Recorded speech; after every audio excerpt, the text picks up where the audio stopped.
Halo,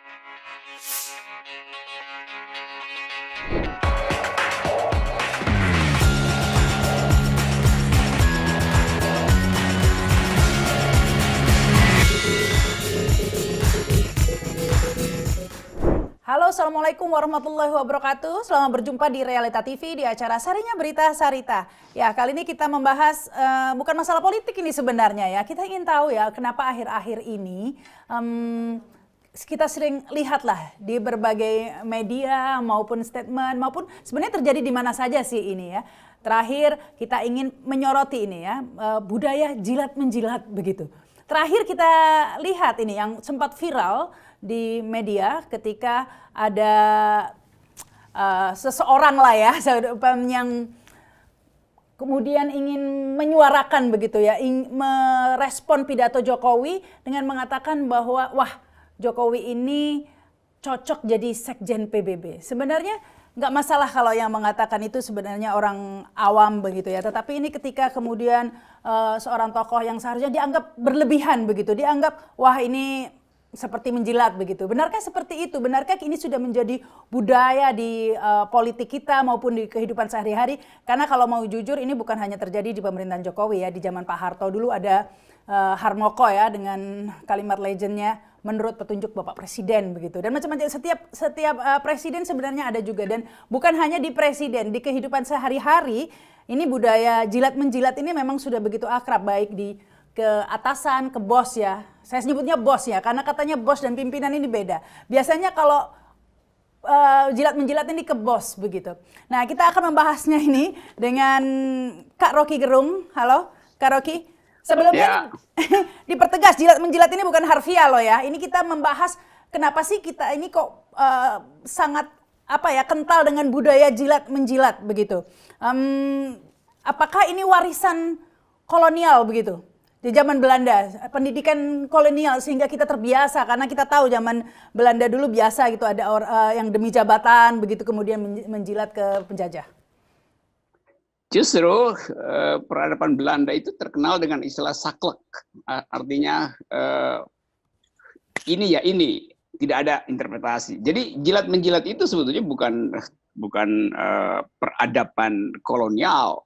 Kolonial tidak mengajarkan itu. Kolonial mengeksploitasi hal yang udah ada di dalam bangsa ini. Jadi dieksploitasi soal jilat-menjilat itu. Yang disebut feodalisme sebetulnya. Nah, feodalisme itu hal yang biasa ada karena ada hierarki, semacam hierarki keagungan. Yang di atas itu agung, maka yang di bawah mesti merangkak ke sana. Dalam istilah sekarang jilat-menjilat.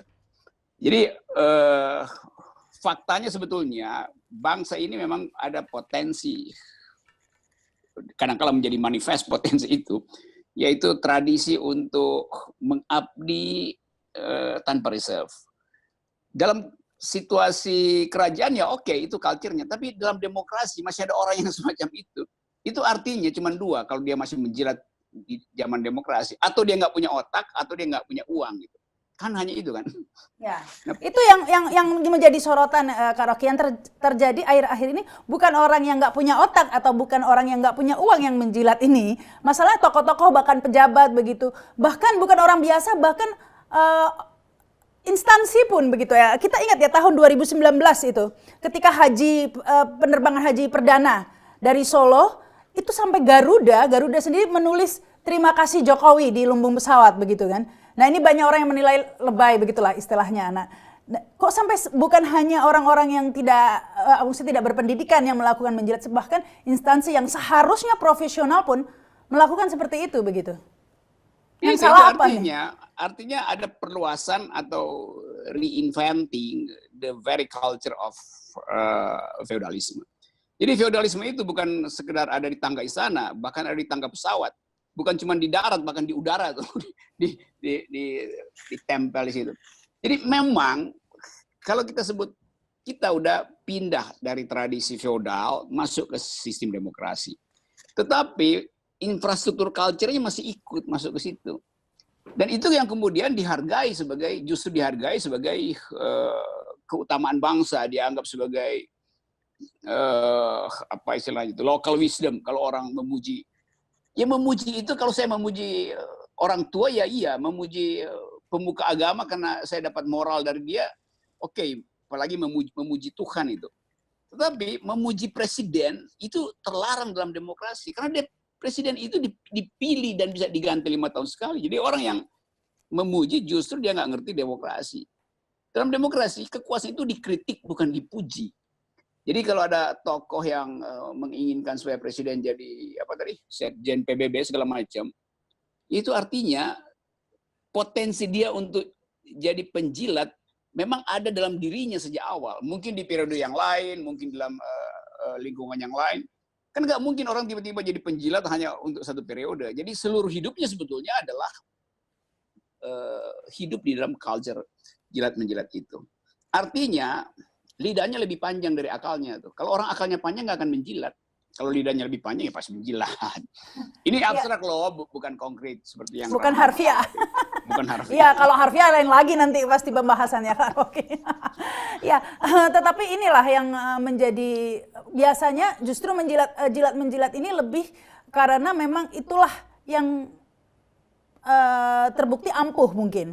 Mengapa subur? Itu kan pertanyaan saya. Apakah itu memang terbukti ampuh? Karena kan seharusnya misalnya kayak Garuda begitu. Kalau ingin menunjukkan terima kasih ke presiden, ingin mengimpress begitu presiden kan bisa menunjukkan lewat prestasi, nggak rugi misalnya. Atau yang lainnya kalau memang ingin mengambil hati begitu ya, menunjukkan itu kan bisa menunjukkan lewat prestasi atau kontribusi seperti itu. Tetapi lebih kepada puja dan puji dengan ramainya buzzer dan lain segala macam. Itu menunjukkan bahwa memang apakah itu barometer, memang itu yang apakah itu mendapat apresiasi begitu atau memang itu it works gitu. Dulu di awal kemerdekaan nggak ada tuh tradisi puji memuji itu. Bung Karno nggak dipuji-puji. Siapa? Bung Karno saya kan masih muda ya nggak tahu. Memang. Bung Karno dulu dipuji-puji. Kan itu saya sebut tadi di awal kemerdekaan Bung Karno itu minta dipuji ya udah di atas tahun 59 ketika udah ada dekret. Jadi di awal Bung Karno orang yang sangat merdeka. Jadi dalam suasana merdeka nggak ada puji memuji. Yang merumuskan konstitusi orang yang bertengkar justru di dalam rapat, bukan orang yang memuji-memuji itu. Jadi sampai dengan periode demokrasi parlementer orang berdebat nggak memuji. Setelah demokrasi terpimpin oleh Bung Karno karena dekret ke 5 Juli itu, maka mulai ada puji-pujian dan berujung pada orang bahkan memuji presiden sebagai dewa yang tak bisa tergantikan. Oleh karena itu dia dijadikan presiden seumur hidup. Itu berlanjut pada Presiden Soeharto. Tetapi pada Presiden Soeharto itu memang sistemnya otoriter. Sehingga orang takut kalau nggak memuji gitu. Nah sekarang sistemnya demokratis, orang masih takut kalau nggak memuji. Kan itu ada gen yang kacau di dalam otaknya kan. Jadi ada mutasi gen yang membuat tadi lidahnya jadi bertumbuh lebih cepat dari otaknya sehingga dia mengeluarkan pujian lebih banyak daripada mengevaluasi keadaan. Kan itu gejalanya sebetulnya. Atau rumusnya begitu. Nah ini kan pasti ada supply and demand gitu loh. Sebenarnya maksudnya kalau pujian itu tidak ditanggapi kan tidak akan berlanjut begitu. Memang, tetapi itu anehnya yang saya sebut tadi. Itu nggak ada di dalam rumus di seluruh dunia dalam semua peradaban sistem terbuka, sistem demokrasi di mana orang bisa berkompetisi dengan kemampuan masing-masing, masih memuji. Kan dia dapat insentif apa? Kan mestinya demokrasi oke, kesetaraan, prestasi saya banggakan, saya nggak perlu puji orang lain kan. Kalau orang lain puji saya, basisnya adalah karena saya berprestasi, bukan tiba-tiba minta presiden jadi atau mengusulkan presiden jadi sekjen PBB dan nggak ada konteksnya. Justru PBB menganggap bahwa Indonesia ini gagal menangani COVID dan PBB juga anggota-anggota PBB akan anggap ini orang gila apa mau jadi memimpin negara aja nggak bisa. Negara kita itu dirumuskan sebagai divided nation, negara yang terbelah. Lalu ada orang mengusulkan supaya Presiden Jokowi memimpin United Nation. Ketawain kan?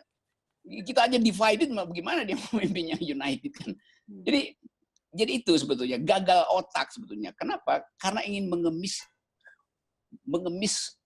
karena kebutuhan ekonomi dasar yang mungkin dia terganggu, ada utang, dan kalau orang berutang ya udahlah restrukturisasi utangnya kan. Tapi kalau utang moral, ngapain utang moral dipamerkan ke publik? Kan akhirnya orang menilai, ini orang yang mengusulkan kegilaan itu, atau dia berutang moral, atau dia takut karena eh, punya utang materi yang besar sehingga mesti cari suaka di istana, atau memang otaknya nggak cukup, jadi dia berutang pada akal sebetulnya tuh. Gampang aja. Ya itu makanya saya memaklumi jika itu terjadi kepada orang yang memang terhimpit secara ekonomi sehingga satu-satunya cara yang dilakukan adalah dengan menjilat untuk memperoleh insentif begitu. Tetapi ketika dilakukan di lingkungan istana juga, di mana orang-orang itu adalah orang-orang tokoh begitu yang sebenarnya berprestasi juga ya, bukan orang sembarangan loh. Tetapi mengapa justru menggunakan seperti itu? Ada orang. Itu artinya dia berutang, tapi penampilannya seolah nggak berutang kan, tapi berutang itu. Ini analisis saya. Kalau nggak berutang, itu dia nggak akan lakukan itu. Atau dia berutang budi, maka dia melakukan itu. Atau yang terakhir, dia nggak punya otak, kan cuma itu kan. Kan nggak ada cerita lain kan. Jadi kalau dibilang nggak mungkin dong kan dia terlihat tidak ada kekurangan secara ekonomi. Lah kalau begitu kekurangan secara otak. Kalau tidak kekurangan secara otak berarti kekurangan secara ekonomi atau kekurangan secara etis. Kan cuma itu aja kan. Nanti orang akan bantah, kelihatannya enggak, memang kelihatan enggak, tetapi sinyal itu diagnosis kita atau diagnosis saya mengatakan bahwa atau dia kekurangan otak, atau dia kekurangan uang, atau dia kekurangan moral. Cuman itu penyebabnya. Ya. Tapi kalau dilihat yang terjadi saat ini, tampaknya memang apa yang harus dilakukan pemimpin atau bos yang dijilat ini begitu ya, agar tidak semakin tumbuh subur begini. Bagaimana memutus rantai budaya menjilat-menjilat ini? Karena tambah subur loh, malah ada buzzer lagi, ada apa gitu kan? Ya, kok paling parah menurut. Problemnya bukan pada si pemimpin, problemnya pada kroco-kroco ini kan. Kan si pemimpin dengan sendirinya yang menginginkan dipuji kan. Jadi patron kliennya tidak bekerja demi keuntungan si pemimpin. Memang itu rumusnya, pemimpin pasti ingin menguji orang dengan budi, dengan materi. Lalu orang-orang ini yang biasa disebut buzzer influencer, ada mantan bekas wartawan senior, ada bekas dosen, bekas macam-macam, justru mencari suaka di istana. Jadi moral ini yang menggerogoti prinsip kesetaraan di dalam berpolitik. Kalau presiden malah senang-senang aja. Tapi ini kan, tapi ini kan nggak terjadi pada presiden aja sebenarnya, di lingkungan kantor misalnya ya. Itu kan kita rasakan sekali di mana-mana lah budaya jilat-menjilat ini. Tapi jika seorang pemimpin begitu ya tidak memberi insentif kepada yang menjilat, otomatis itu akan berhenti sendiri kan yang menjilat. Memang. Tetapi yang ingin menjilat juga dari belakang nyuruh orang lain supaya kasih insentif terus. Jadi kalau dianggap bahwa lembaga-lembaga lain juga tidak sekedar istana, lembaga lain justru terpapar oleh istana. Kalau istana berhenti, yang lain juga berhenti. Kan ini apa namanya itu, semacam ya pembiaran sebetulnya kan, permissiveness dari kebudayaan yang dimanfaatkan oleh buzzer influencer ini, kan itu yang terjadi. Jadi, di BUMN pasti terjadi karena istana juga memang butuh itu. Jadi hierarki jilat-menjilat ini berlangsung dari ujung atap istana sampai ke dapur BUMN.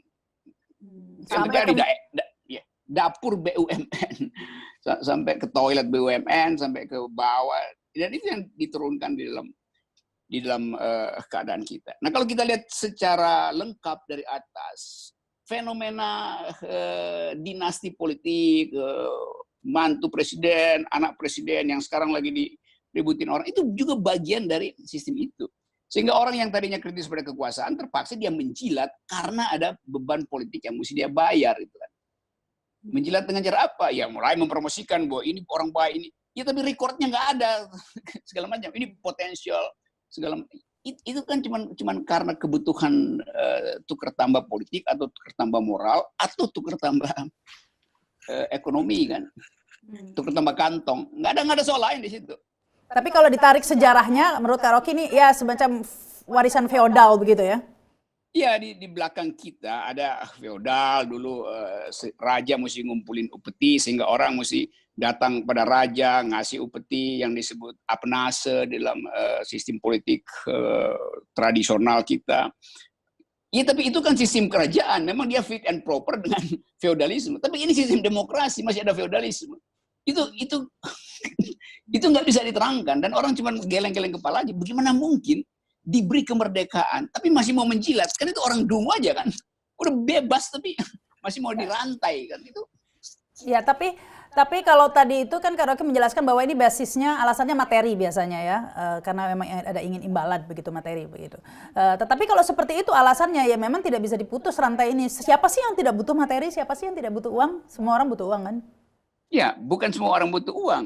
Semua orang butuh kemampuan untuk menghasilkan uang tanpa feodalisme, tanpa menjilat. Itu kesehatan demokrasi begitu. Kan akhirnya kalau begitu ya, kalau semua orang butuh uang, maka presiden mesti bikin perpu untuk membubarkan KPK, membubarkan lembaga-lembaga korupsi, karena semua orang ingin menjilat, kan gampang aja kan. Jadi balikin aja pada kultur feodal, bikin perpu tentang apa namanya, reinventing our very culture of feudalism misalnya, kan ada perpu begitu jadinya kan. Jadi keadaan ini nggak boleh kita kasih excuse karena semua orang butuh uang. Mak butuh uang juga, tapi dia nggak menjilat, tetap dia kritis pada kekuasaan. Mak mempersoalkan kebijakan pemerintah di bidang ekonomi. Itu dia nggak menjilat karena dia tahu kalau pemerintah perbaiki ekonomi maka dompet mak nggak akan bolong setiap hari. Tapi ini penjilat-penjilat ini justru ingin agar supaya ekonomi tidak mengalami rasionalitas, supaya dia bisa pakai loophole itu untuk puji-puji pemerintah. Kan mestinya orang yang punya otak tahu bahwa ekonomi sekarang itu adalah kesalahan kebijakan istana. Tapi dia bilang bukan, kalau apa, ini karena sistem internasional, gitu kan, begitu kan. Loh, Indonesia bagian dari sistem internasional, dari global market. Jadi Indonesia menyumbang pada krisis ekonomi karena kebijakan pemerintah buruk kan itu jadinya kan. Tapi dia nggak mau lihat itu kan. Artinya ada elemen, saya sebut aja dengan gampang, elemen dungu yang bermukim di otak, di hati, di ginjal, di dengkul pada si manusia itu.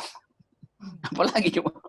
Ya, saya tiap kali Kak Rocky bilang dungu-dungu itu, saya tetap tidak percaya karena yang Kak Rocky sebut dungu itu sebenarnya orang-orang berpendidikan loh. Orang-orang yang pintar-pintar juga banyak gitu. Nah, berkali-kali saya katakan, dungu itu bukan soal pendidikan, tapi kemampuan dia untuk pakai otak gitu. Kalau orang dikasih pengetahuan macam-macam, suruh aja 24 jam di depan Google, itu kan pengetahuannya banyak. Tetapi dia nggak bisa pakai menghubungkan satu keadaan dengan keadaan yang lain. Dia nggak bisa menganalisis bahwa kebijakan pemerintah menyebabkan daya beli turun. Kan itu orang dungu namanya kan. Justru karena dia punya metode, terdidik di universitas, kok dia nggak bisa lihat itu.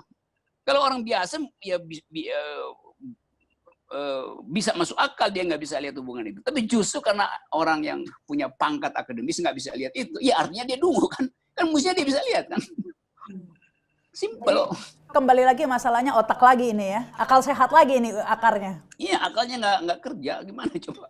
Kenapa akalnya nggak kerja? Ya karena dia nggak perpanjang akalnya, dia perpanjang lidahnya kan. Apakah yang menarik berarti orang-orang waktu kita pertama kali merdeka itu lebih pinter, lebih gak dungu daripada kita sekarang dong? Jelas, karena culture-nya waktu itu adalah kesetaraan berargumen. Nggak ada orang sama-sama miskin, iya, tetapi bangga sama-sama karena merdeka itu. Sekarang justru bukan kebalikan, tapi bagian buruk dari kedunguan itu yang tiba-tiba muncul. Lain kalau presiden misalnya setiap 2 minggu kasih pidato bagus tentang intelektualitas, tentang integritas, tentang kesetaraan, maka kedunguan ini bisa berhenti. Tapi presiden kan nggak pilih itu kan, karena dia menganggap bahwa berpikir itu adalah bagian yang tidak diperlukan. Kan dia selalu katakan, saya aksi itu tanpa konsep kan.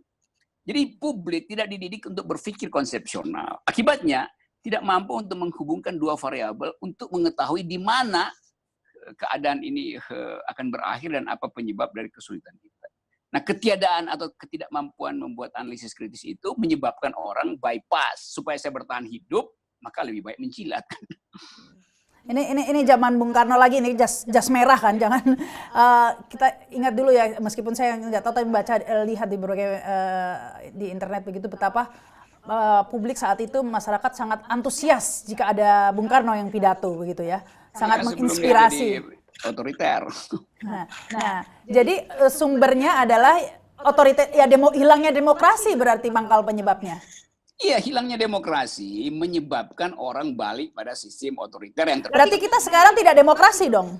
Nah, karena itu kalau kita mau pakai keterangan yang masuk akal, kita mesti sebutin bahwa ini sistem jadi tidak demokrasi karena banyak orang penjilat, kan begitu kan. Itu yang diterangkan oleh analis luar negeri yang tiap kali kita terpaksa mesti download karena akhirnya orang menganggap ya dengerin aja analis dalam luar negeri. Padahal kita juga tahu itu. Jadi kalau kita bilang bahwa Indonesia tidak demokratis, nanti influencernya marah, mana buktinya? Justru bebas bicara. Iya, tapi masih ada penjilatan kan. Penjilat itu artinya nggak pakai otak, sehingga nggak mampu untuk menghasilkan argumentasi publik. Demokrasi itu tumbuh dengan argumentasi publik. Tanpa argumentasi publik tidak ada demokrasi. Yang ada adalah argumentasi lidah gitu. Kan itu soalnya kan.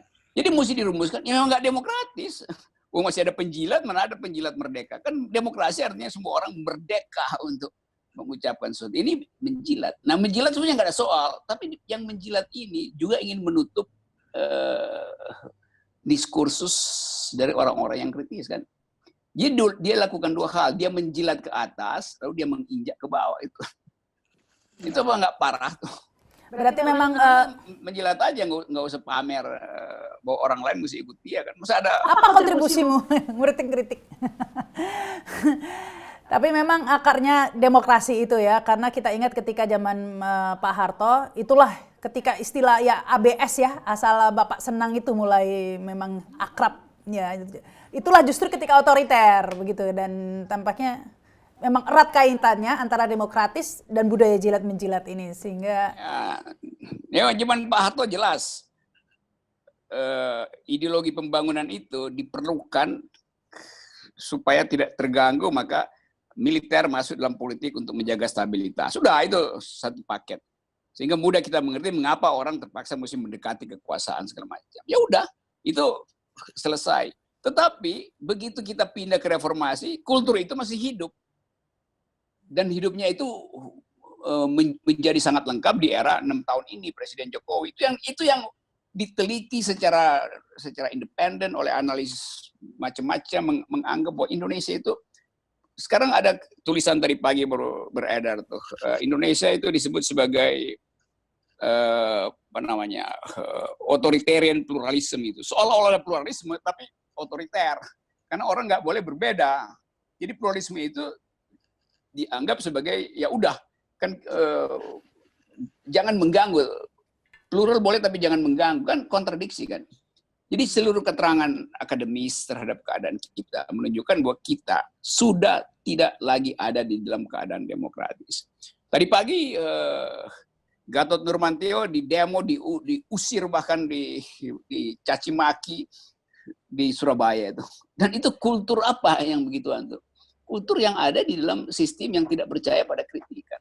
Nah, itu kultur yang jilat menjilat. Yang mendemo itu pasti juga disuruh demo kan? Karena yang menyuruh yang ingin menjilat. Kan saya tidak percaya bahwa mereka yang ada di situ betul-betul otentik mewakili suara rakyat. Tapi ya udah, saya tonton aja sebagai deskripsi itu. Sebagai tanpa saya bikin evaluasi, karena evaluasi itu nanti bikin orang marah lagi. Jadi deskripsinya begitu, Pak. Tapi kalau kembali lagi, kalau tidak bisa menerima orang beda itu sebenarnya dua kubu kalau mau jujur, Kak Rocky. Ya, yang satu, kubu yang satunya memang tidak bisa menerima kritikan kita juga tidak bisa menerima kritikan mereka, jadi take two to tango. Enggak, tidak. Tango itu di dalam ritme yang sama. It takes two to tango artinya musiknya sama. Ini musiknya beda, arrangernya juga beda kan. Nggak tepat menyebut it takes two to tango. Nah, kalau misalnya ini tadi disebut Gatot Nurmantio, apalagi ini udah September mendekati G30 SPK ini biasanya soal film itu yang diperdebatkan. Ketika seseorang tidak mau menonton film, itu kan hak mereka begitu. Terus dicap PKI lah, pendukung PKI, padahal belum tentu mereka mendukung. Jadi sebenarnya kita memang tidak demokratis di dua kubu di mana saja. Orang yang mau nggak begitu cara lihatnya tuh. Ada orang nggak mau nonton film, ya udah. Ada orang yang ingin nonton film itu ya biarin aja. Yang nggak mau nonton, jangan larang orang yang mau nonton. Kan itu bukan... Nah, ini saling dua-duanya. Yang nggak mau nonton dibilang, oh pendukung PKI, begitu kan. Yang mau nonton dibilang, ini berlebih-lebihan, ada agenda macam-macam lah. ingin jadi presiden macam. Nggak ada soal bagi saya. Selama itu Anda pendukung PKI, Anda anti PKI, nggak ada soal. Selama itu diucapkan aja itu, bukan melarang. Kan itu nggak ada soal kan orang berbeda pendapat. Yang jadi soal adalah membatalkan orang lain untuk berpendapat. Bahkan mengorganisir orang untuk menghalangi orang berpendapat. Itu yang terjadi di Surabaya. Ya boleh aja kelompok yang nggak setuju dengan kami, ya bikin aja demo di situ, tandingan dengan ide yang lain gitu kan. Ide yang bertanding. Bukan kelompok ini ingin mengusir kelompok yang sana. Kan nggak bener kan? Apa yang salah di situ? Dan polisi mestinya dua pihak itu dilayani. Yang anti biarkan, yang pro biarkan. Yang penting nggak ada konflik. Tapi kalau polisi bilang, ini karena ada yang mendemo, sebaiknya kalian berhenti. Lo mestinya juga yang mendemo ini dihentikan kan. Kan hak bicara itu nggak boleh dihalangi. Hak untuk anti orang yang lagi pidato boleh. Tapi dia pidato juga, jangan dia bawa massa untuk mengusir, itu poinnya.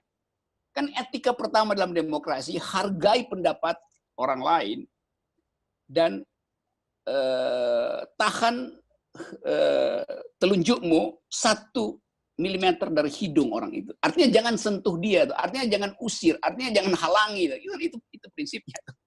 Mau caci maki sekuat-kuatnya silahkan, mau adu suara tawa silahkan, tetapi jangan mengusir orang lain. Karena hak demo itu adalah hak semua orang, yang pro maupun yang anti. Tapi dalam politik kita ini selain budaya jilat menjilat, ada lagi satu budaya. Apa itu? Budaya hantu menghantui. Kalau dulu Jokowi pernah menyebut politik gondoruo begitu ya. Karena dari dua kubu tampaknya. Satu kubu mengatakan radikal terus sebagai hantu besar. Kubu lainnya juga sama, komunis ini, PKI ini juga dijadikan hantu loh katanya. Ada yang mengatakan seperti itu. Nah ini juga budaya kita ini saling menghantui dengan hantu-hantu itu. Itu bukan budaya kita, itu budaya demokrasi itu. Saling mengolok juga nggak ada soal. Kan saya terangkan tadi bahwa inti demokrasi adalah jangan tonjok orang lain. Jadi jangan pakai fisik gampangnya. Mau caci maki, pakai satir, macam-macam itu silahkan. Hujat menghujat, nggak ada soal. Sepanjang itu diucapkan dengan kedamaian. Kan problemnya cuma itu kan. Kita bisa maki-maki tapi dengan rasa damai aja kan. Kan yang kita ucapkan ke publik itu cuma deskripsi aja. Kalau saya bilang, Presiden Jokowi tidak paham tentang demokrasi, itu adalah deskripsi. Atau Presiden Jokowi paham tentang demokrasi, sama juga deskripsi kan. Kenapa kalau saya bilang tidak paham lalu orang marah, kalau saya bilang paham lalu orang puji? Kan orang biasa aja, nggak usah kasih pujian, nggak usah kasih marahin. Karena saya cuma deskripsikan itu. Lain kalau saya bilang Jokowi sebagai persona, kan kita sebutkan bahwa ada orang yang nilainya B, ada orang yang nilainya E, ada yang D. Ya biasa aja, kan itu penilaian kan. Tapi bagaimana bisa secara damai, Kak Rocky, kalau terus-terusan misalnya dari kubu sebelah di radikal terus, otomatis itu menyulut emosi di pihak lain. Sebenarnya pihak lainnya juga, ya ini sekarang di PKI terus begitu kan? Nah, dari awal demokrasi itu memang emosional. Yang nggak boleh adalah kriminalnya. Nggak ada soal sama sekali. Tidak ada problem. Mau radikal, mau apa, omong aja. Tapi jangan lakukan tindakan kekerasan. Cuman itu, intinya cuman itu. Nggak ada soal lain tuh. Ya, kan persahabatan itu harus dianggap bahwa setiap 5 tahun persahabatan warga negara itu dibatalkan melalui pemilu supaya ada persahabatan baru. Kan 5 tahun sekali kita pilih presiden lain. Jadi ngapain memastikan jadi penjilat yang nantinya di satu waktu juga akan berakhir. Tapi saya nggak bilang orang jangan menjilat, silahkan menjilat. Yang saya larang adalah jangan situasi demokrasi diisi oleh kultur yang kolonial, kultur yang feodal. Jangan kemerdekaan berpikir itu dihalangi oleh kekerasan. Adu massa boleh aja, tetapi tetap tidak boleh pakai kekerasan. Nah itu fungsi polisi itu. Bukan polisi justru. Ya. Kalau seandainya nih Kak Rocky dikasih penghargaan bintang Kejora atau ditawari jabatan apa oleh Jokowi, mau nggak Kak Rocky? Pangkat saya itu udah nggak muat, saya nggak taruh di mana itu penghargaan itu. Saya udah dihargai segala macam, apalagi penghargaan dari Rahma Sarita diundang buat mengkritik pemerintah. Jawabannya diplomatis muter-muter, mau nggak kalau dikasih jabatan misalnya, mau nggak dikasih jabatan? Gini ya saya terangkan ya. Bedakan antara penghormatan dan kehormatan. Penghormatan itu diberikan karena ada hierarki. Saya menghormati presiden, sebagai pemimpin upacara, saya terpaksa masih begini tuh. Keterpaksaan itu karena aturan tuh, karena kita lagi upacara kemerdekaan. Tapi itu penghargaan atau penghormatan, bukan kehormatan. Kehormatan diberikan oleh hati nurani. Jadi bisa ada jenderal, dia dapat penghormatan dari anak buahnya tuh. Ada menteri dapat penghormatan dari anak buahnya. Kenapa? Ada kepala daerah dapat penghormatan dari aparat anak buahnya. Karena aturannya begitu hierarkinya. Tapi dia dapat penghormatan, bukan kehormatan. Yang dapat kehormatan bisa tukang sampah, bisa si satpamnya, bisa si supirnya yang dapat kehormatan. Karena kejujuran orang-orang kecil itu kan. Nah, kita ingin agar supaya kehormatan itu diberikan karena bukan disimbolkan dengan penghormatan yang diberikan oleh negara atau kekuasaan. Itu nggak otentik. Jadi jawabannya Gitu. enggak gitu ya? Bukan enggak, kita bedain itu. Kan Oke. kalau begini misalnya, saya dapat penghormatan, diberi piagam penghormatan. Dari siapa? Tentu dari orang yang moralnya lebih bagus dari saya kan, bukan yang lebih rendah dari saya. Kalau dapat penghormatan dari maling, masa Anda terima? Nggak bisa dong. Kan itu bedanya tuh. Jadi kita hanya dapat penghormatan dari orang yang terhormat. Kan itu bedanya. Nah, kita ingin agar supaya itu yang diedarkan ke publik. Anda bisa bilang, saya dapat penghormatan berapa? Saya tiap hari dapat penghormatan. Dari mana? Dari maling, dari tukang bohong, dari tukang tipu, dari orang yang bicara pagi lain, malam lain. Itu bukan penghormatan, itu namanya penghinaan. Gitu kira-kira. Iya, tapi ya yang lebih utama tadi itu kehormatan ya. Karena itulah yang membedakan kita ya. Justru Nah, itulah yang itu dia. membedakan sebenarnya kehormatan. Bahkan saya Itu pernah yang baca, membedakan apa? Itu yang membedakan realita dengan Apa? Jadi karena aku pernah baca di mana ya? istana. Istana. Pernah baca, jadi nggak saya sebut sumbernya ya, karena saya lupa. Pokoknya intinya gini, kita boleh saja menjadi anjing begitu ya. Tapi anjing yang dengan kehormatan ya, anjing yang berdiri tegak, yang tidak akan menjilat sepatu tuannya hanya untuk sepotong tulang begitu. Saya baca di mana? Lupa. Tapi Itu menurut saya Ya itu versus macam itu banyak di dalam misalnya Jose Rizal dari pejuang Filipina sebelum dia ditembak mati dia bilang begini, saya akan pergi ke tempat di mana tak seorang pun menyembah tuannya. Kan sama aja kan. Jadi keadaan itu yang membuat kita percaya bahwa integritas dan bagian yang etis dari manusia itu tidak berkurang hanya karena diolok-olok, hanya karena dicaci maki. Kan itu pertahanan moral kita kan, sebagai manusia gitu, sebagai sesama. Tapi kalau presiden itu harus menerima kritikan, caci maki segala macam, karena dia pejabat publik kan itu bedanya kan. Nah orang sering personifikasi soalnya seolah-olah presiden itu adalah agen moral, dia bukan agen moral, dia pejabat publik yang punya kepentingan. Dan kepentingannya bisa menghalangi kelegaan moral saya atau orang lain, maka kita kasih kritik.